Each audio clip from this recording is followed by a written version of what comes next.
And the kind of thing that I try to formulate when in a seminar is some aspect of mathematics education in the U.S. that's not done very well, and so it's difficult to find topics that that are both sufficiently robust and sufficiently urgent that they make a good seminar. But so far I haven't done a seminar on measurement, and this is a really basic topic that comes in some sense. A lot of math that we learn is so we can cope with measurements, understand measurements, and do measurements. And so I think it's worthwhile studying measurement in itself.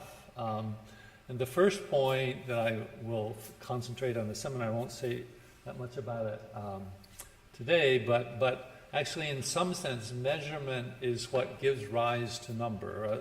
The measurements have certain general properties that sort of naturally lend themselves to being described in terms of numbers. And the basic thing that you have to do to bring numbers into measurement is you choose a unit, and then you express all of the other quantities with respect to that measurement in terms of units. But what I'd like to just show you a little bit today is some nice examples of issues in measurement that you might even be able to take back to your classroom and use without even going to the seminar. So, one of the basic topics in geometry in elementary school is area and perimeter. And one of the issues with area and perimeter is that, usually students are presented with the formula. So you take a rectangle. This one is a 3 by 5. I hope you can see that it's 3 by 5.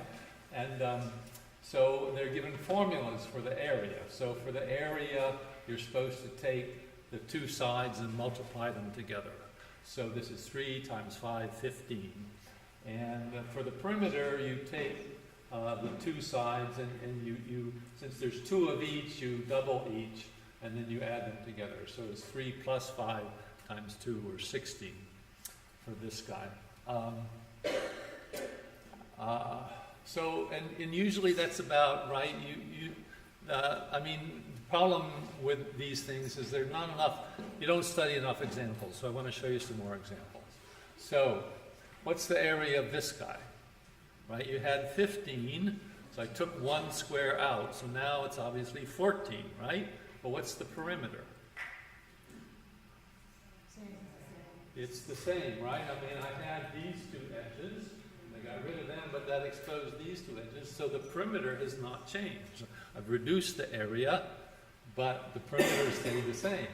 Okay, now what? Area has gone down again, but the perimeter is still the same. And we can keep doing that. Perimeter is still the same. The area is getting smaller and smaller, right? Perimeter has not changed. And this, if you're interested in pursuing these kinds of questions, these are nice examples of low threshold, high ceiling kinds of questions. So first you start just talking about what are the perimeters and areas of these various examples, and then you can start asking, so how small can we make the area and still keep the same perimeter? And you should have some rules, right? You don't want to cut it into pieces. You want to keep it to be connected, and also you should have always the same enclosing rectangle, right? If I just take off a whole row, of course I reduce the perimeter. So you want to keep the same enclosing rectangle and not chop it into pieces. How small can the area be? So that's kind of an interesting question. This is actually an example of the smallest possible area. And but there's lots of different shapes that you can get. Well, all have the same smallest area. And if you're really ambitious, you can get into Lawrence Yee's territory and ask, how many different shapes can you make with the smallest possible area? And that gets into issues of binomial coefficients and Pascal's triangle and all those fun things that are sort of higher up there in the grades. Okay, so yeah, so there's lots of different issues that you can explore just from starting about with silly little rectangles and exploring area and perimeter. And what about this guy, okay?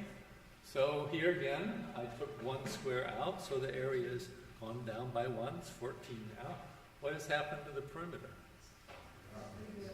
Perimeter's gone up, right? I took out one edge, but I exposed 3.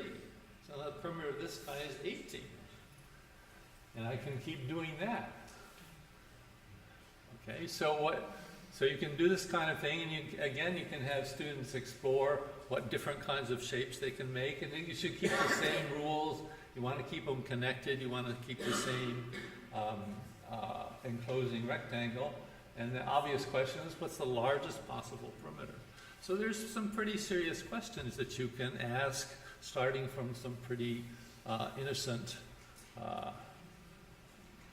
starting points, and we'll investigate some things like this in the seminar.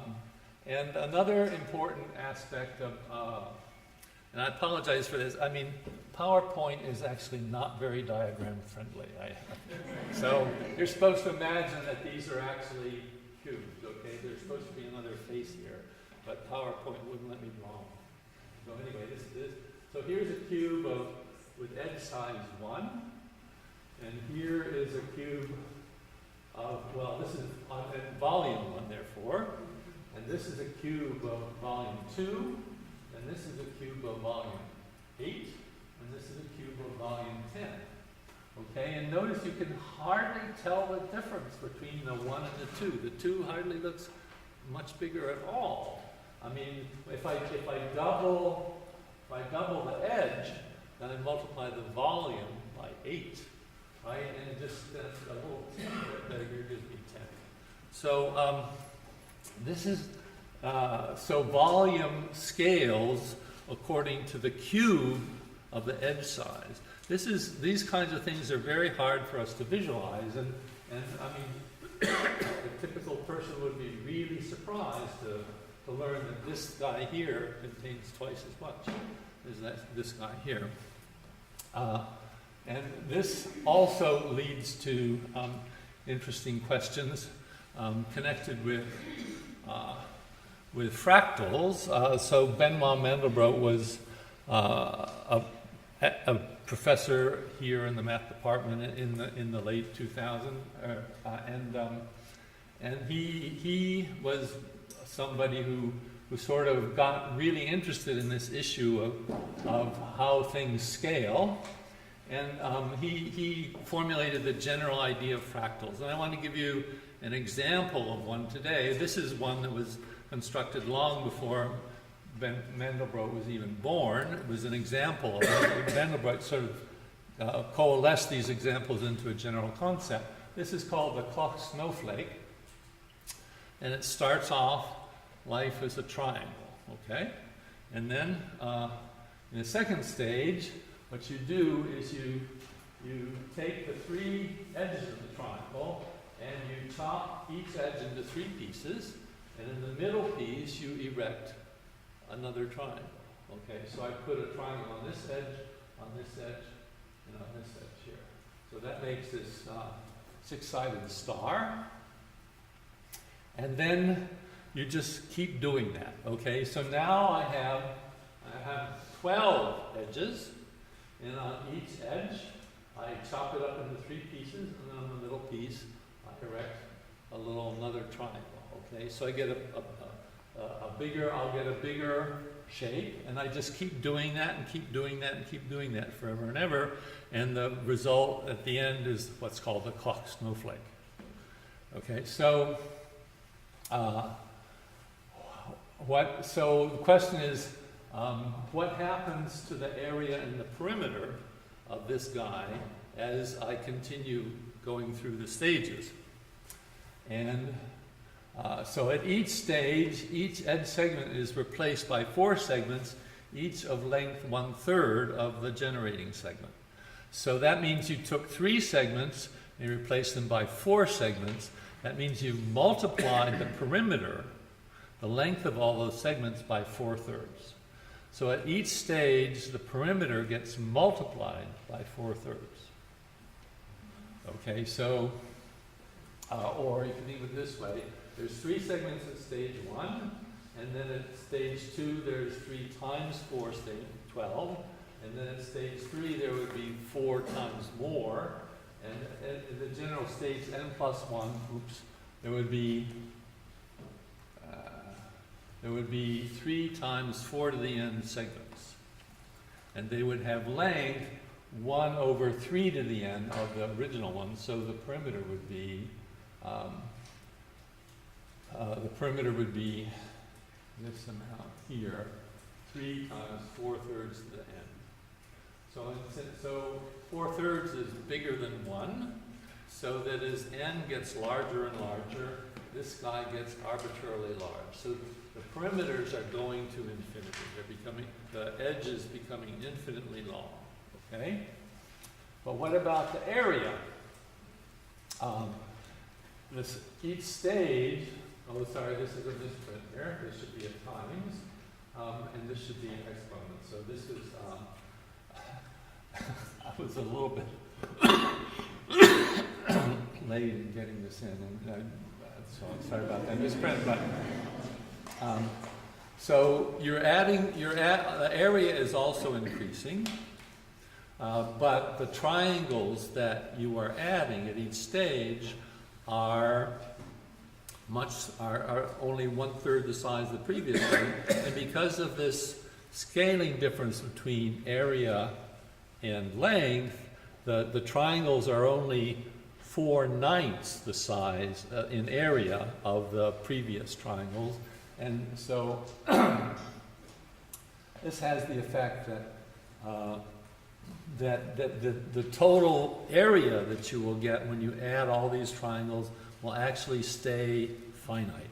In fact, I go back to the picture here, which hexagon, right? If I draw these lines between the points of the 6-pointed star, the snowflake will always stay inside that bounding hexagon.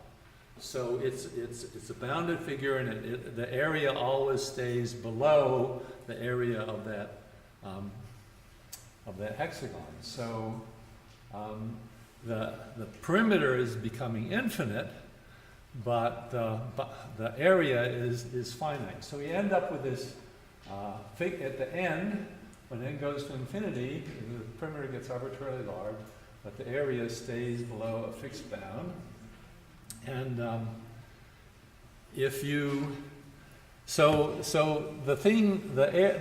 edge of this final thing is infinitely long if you think of it as a one-dimensional thing. But if you think in terms of scaling, so when we double the length, right, we multiply the area by 4, which is the length squared, right? So the little exponent is telling you the dimension you're in. So if I multiply lengths by some factor, then the area gets multiplied by the square of that factor. The volume gets multiplied by the cube of that factor, and that little exponent is telling you the dimension. Okay, so if you apply that logic to the Koch snowflake, you conclude that the dimension of the boundary of the Koch snowflake is log 4 divided by log 3. Okay, that's some really weird number between 1 and 2. Okay. So I don't know how much time we'll have in the seminar to really go into these things, but that's some fun we'll have at the end. Okay.